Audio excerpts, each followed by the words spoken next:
दोस्तों, कैसे हो आप। आज हम सीखेंगे जो क्लास 11th के लिए जो एनसीईआरटी का बुक है जिसमें सरल रेखा चैप्टर नंबर 10 दिया हुआ है, उसमें आज सीखेंगे कि हम बोर्ड लेवल, एडवांस लेवल, जैसे कि जेई मेंस में कैसे किस टाइप के क्वेश्चन पूछेंगे, जेई मेंस और एडवांस में किस टाइप के क्वेश्चन पूछेंगे, बोर्ड का लेवल कैसा होगा और मेंस और एडवांस का लेवल कैसे होगा। इस ये दूरी सूत्र एनसीईआरटी का जो क्लास 11 का एनसीईआरटी का जो सिलेबस है उसमें क्या क्या दे रखा है और कौन सी चीजें जो नहीं दे रखा है उसको भी पढ़ना है, जिसमें बोर्ड लेवल के सारे क्वेश्चन सॉल्व करेंगे और उसके बाद से जेई मेंस और एडवांस लेवल के क्वेश्चन सॉल्व करेंगे। यहाँ से हम क्या जेई मेंस और एडवांस की तैयारी आराम से इजीली कर सकते हैं। हिंदी मीडियम के जो भी स्टूडेंट है यहाँ से हमसे जुड़े और अपनी तैयारी कंप्लीट। देखिए, जो दूरी सूत्र होता है हमको इसमें पढ़ना है। दूरी सूत्र, विभाजन सूत्र, त्रिभुज का क्षेत्रफल, रेखा की ढाल और उसके बाद दो रेखाएं समांतर कब होगी, लंब कब होगी, दो रेखाओं के बीच का कोण, तीन बिंदुएं कब संरेखी होती हैं और रेखा का समीकरण, जो रेखा का समीकरण क्या होता है उसमें क्या दो बिंदु रूप, बिंदु ढाल रूप और अंतःखंड रूप, लंब रूप और रेखा का व्यापक समीकरण, ढाल अंतःखंड रूप और लंब रूप और एक बिंदु से रेखा की दूरी, किसी बिंदु से रेखा की दूरी और दो समांतर रेखाओं के बीच की दूरी। ये सारी चीजें हम कितनी सारी चीजें पढ़ना।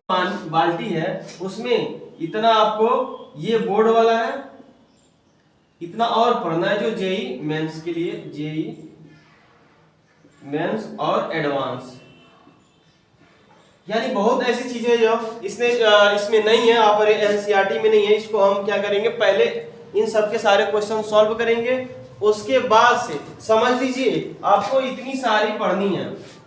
अगर ये सारे क्वेश्चन जब सॉल्व करेंगे तब जाके वहां के आईटी जेई और मेंस या एडवांस के क्वेश्चन आपको सॉल्व कर पाएंगे। तो सबसे पहले हमको ये पता होनी चाहिए कि दूरी सूत्र क्या होता है। हम इस जो दूरी सूत्र होता है हम इसे निकालते हैं y2 माइनस y1 का whole square plus x2 minus x1 का होल स्क्वायर। इसका रूट ले लेते हैं, इसको आगे पीछे कहीं भी लिख सकते हो, कोई दिक्कत नहीं है, लेकिन ध्यान रहे x1 minus x2 minus x1 और y2 माइनस y1 का होल स्क्वायर है। विभाजन सूत्र में दो होते हैं, एक अंत विभाजन और एक बाह्यता विभाजन होता है। बाह्यता विभाजन। उसके बाद से देखिए हम पढ़ेंगे त्रिभुज का क्षेत्रफल। त्रिभुज के क्षेत्रफल में देखिए आपको तो इसमें क्या है, बोर्ड वाले एनसीईआरटी वाले में इसमें आपको सिर्फ त्रिभुज का क्षेत्रफल दिया है, लेकिन हम आपको सिखाएंगे चतुर्भुज का क्षेत्रफल कैसे निकालते हैं। चतुर्भुज का क्षेत्रफल हो गया, फिर से वर्ग का क्षेत्रफल कैसे निकालते हैं, या बहुत सारे बहुभुज का क्षेत्रफल कैसे निकालते हैं, वो सारी चीजें हम सीखेंगे। उसके बाद से यहाँ से रेखा की ढाल क्या होती है, m बराबर tan थीटा,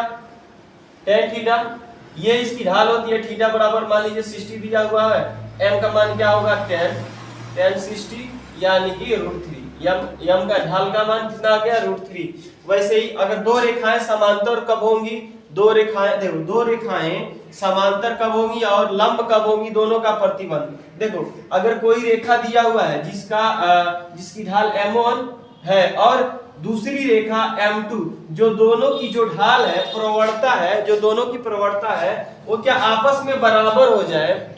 आपस में दो रेखाओं की प्रवणता आपस में जब बराबर हो जाती है तो वो समांतर होती है। लंब कब होती है, जब दोनों रेखाओं की प्रवणताओं का आपस में गुणा कर दिया जाए। दोनों रेखाओं की ढाल स्लोप का आपस में गुणा करने पर -1 आता हो तो वहां से क्या होते हैं, वो एक दूसरे के लंब होते हैं। या m1 दिया हो, m2 निकालना हो तो क्या हो जाएगा, -1/m1। यहाँ से हम दूसरे का स्लोप भी निकाल सकते हैं और दोनों का स्लोप दिया हो, अगर चेक करना हो कि ये दोनों एक दूसरे के लंब है कि नहीं है तो दोनों का आपस में गुणा कर दीजिए, -1 आता है तो एक दूसरे के लंब होंगे। उसके बाद से तीन बिंदु है संरेखी होने का प्रतिबंध। अगर संरेखी का मतलब होता है एक ही रेखा में, संरेखी होने का मतलब एक ही रेखा में, तो यहाँ पे देख लो संरेखी होने का मतलब एक ही रेखा में ए बी और सी कोई अगर मान लीजिए तीन बिंदुएं हैं, बिंदुएं ऐसे भी हो सकती है ना, मान लीजिए ऐसे ही हो सकती है ए बी और सी, तो ये चला फिर ये चला फिर ये चला। इसमें देखो ए से बी तक चला प्लस बी से सी तक चला, तो A plus A B plus B C, यानी ये दूरी प्लस ये दूरी किसके बराबर होता है, ए सी। अगर AC के बराबर हो जाए ये वाला डिस्टेंस प्लस ये वाला डिस्टेंस दोनों को प्लस करें तो ये AC के बराबर हो जाए, इस वाले डिस्टेंस से टोटल डिस्टेंस के बराबर हो जाए तो वो संरेखी होती है, वो सारी चीजें संरेखी होती है। अगर यहाँ पे देखो इसको इन दोनों को जोड़ेंगे तो इसके बराबर नहीं होगा, इस रेखी हो जाती है। रेखा का समीकरण क्या होता है, y बराबर mx प्लस सी। रेखा का समीकरण y बराबर mx प्लस सी होता है। अब यहाँ पे देखो ये रेखा का समीकरण हो गया, दो बिंदु रूप, दो बिंदुएं जब दिए हुए x1 y1 और x2 y2 अगर दिया हुआ है तो यहाँ से रेखा का समीकरण कैसे निकालते हैं, y minus y1 y2 minus y1 अपान x2 minus x1 x minus x1 से हम यहाँ से दो बिंदु रूप का समीकरण निकाल लेते हैं। अगर वही हमको निकालना हो अंतःखंड रूप, क्या अगर बिंदु और ढाल रूप, अगर ढाल भी दिया हो प्रवणता भी दिया हो तो y minus y1 m x minus x1 से यहाँ से समीकरण फाइंड कर लेते हैं। ये बिंदु ढाल रूप, ये क्या है, बिंदु ढाल रूप। यहाँ से अगर अंतःखंड का क्या होता है समीकरण x upon a plus y upon b equal to 1, ये अंतःखंड रूप का समीकरण होता है। लंब रूप, लंब रूप का समीकरण देखिए, लंब रूप का समीकरण x cos alpha plus y sin b alpha, alpha equal to, ये क्या होता है, लंब रूप का समीकरण होता है। हम बेसिक चीजें ओवरव्यू देते चल रहे हैं। उसके बाद देखो रेखा का व्यापक समीकरण, अंतःखंड देखो ढाल अंतःखंड रूप और अंतःखंड रूप लंब रूप, तो का ढाल अंतःखंड रूप, इसमें हम देखते हैं ढाल अंतःखंड रूप में देखो हम जानते हैं y बराबर mx प्लस, अगर मान लीजिए कोई इक्वेशन दिया हुआ है ax plus by plus c equal to 0, ठीक। अगर ऐसा कोई क्वेश्चन दिया by equal to minus ax minus c, okay. अब देखो यहाँ से b को भी हटाते हैं, y equal to minus a upon b x minus c upon b, यहाँ से यही तो m होता है, m बराबर माइनस a अपान b, और होते हैं ये ढाल होता है, ये अंतःखंड होता है, अंतःखंड रूप होता है। उसके बाद से देखो हमको सिर्फ अंतःखंड रूप निकालना है। अगर यही इक्वेशन दिया हुआ है ax plus by plus c equal to 0, हम c को उधर ले जाते हैं, ax plus by equal to minus का c से दोनों इक्वेशन में डिवीजन कर दो, तो हम इस ax अपान c माइनस के साथ हमने डिवीजन कर दिया, minus by upon c equal to 1।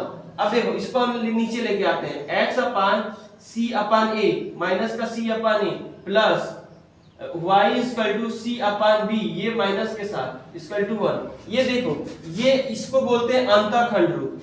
ये था x upon a x upon b, जो x एक्सिस पर काटा गया अंतःखंड था, ये y एक्सिस पर काटा अंतःखंड था। तो यहाँ पे देखो अंतःखंड रूप में ये जो व्यापक समीकरण था इसको हमने अंतःखंड रूप में चेंज किया, ढाल रूप में चेंज कर दिया। अब लंब रूप में देखो कैसे चेंज करते हैं, ax plus by equal to minus c, okay. हम क्या करते हैं, c से हम क्या किया, माइनस से सब में भाग दे दिया, तो minus ax plus by minus का by इक्वल टू c। अब इसमें क्या करते हैं, देखो इसमें अलग अलग a square plus b square करके भाग दे देते हैं, minus ax upon under root में a square plus b square minus by upon under root में a square plus b square equal to c upon under root में a square plus b square. देखिए ये इतनी सारी चीजें हमको कुछ ज्यादा नहीं सीखना है। देखो हमको इतनी सारी चीजें क्या सीखना है बोर्ड में, बोर्ड एग्जाम में, कि देखो ये अगर कोई व्यापक इक्वेशन दिया हुआ हो उसको ढाल रूप में कैसे चेंज करेंगे, अंतःखंड रूप में कैसे चेंज करेंगे और लंब रूप में कैसे चेंज करेंगे, यहाँ से हम ये सीख लेंगे। उसके बाद एक बिंदु और रेखा से दूरी, अगर मान लीजिए कोई रेखा है और ये कोई बिंदु है, ये कोई रेखा है कोई बिंदु है, यहाँ से एक लंब डाल देते हैं। लंब डालना मैं आपको सिखाऊंगा। जब ये लंबवत दूरी, ये मिनिमम जो दूरी होती है, यहाँ से अगर जब लंब डालेंगे रेखा से, तो ये जो डिस्टेंस आएगा ना, यही होता है लंब, ये एक बिंदु और रेखा के बीच की दूरी, यहाँ से ये आ जाती है। उसके बाद से आपको सीखना है दो समांतर रेखाओं के बीच का, देखो ये एक रेखा, ये रेखा है, अगर मान लीजिए दूसरी एक समांतर रेखा ये है, इन दोनों रेखाओं के बीच की दूरी कैसे निकालते हैं हम ये भी सीखेंगे। ठीक, तो हम सारी चीजों को डिस्कस कर चुके हैं। जो था सिर्फ आपके बोर्ड लेवल का था, इसके बाद से इसको और डीप में हमको जाना है, और जो आईटी जेईई और मेंस लेवल और जो भी कंपटीशन लेवल के क्वेश्चन होते हैं उन सारे क्वेश्चन को सॉल्व करेंगे हम। कम से कम यहाँ पे 150 क्वेश्चन सॉल्व करेंगे कंपटीशन लेवल के। 150 से 200 क्वेश्चन भी हो सकते हैं, ये 200 क्वेश्चन भी हो सकते हैं, हम सॉल्व करेंगे। उसके बाद से ऐसा कोई क्वेश्चन नहीं छोड़ा जाएगा जो आपको कहीं से भी पूछा और आपको ना है, सारे कंसेप्ट आपको सिखाए जाएंगे।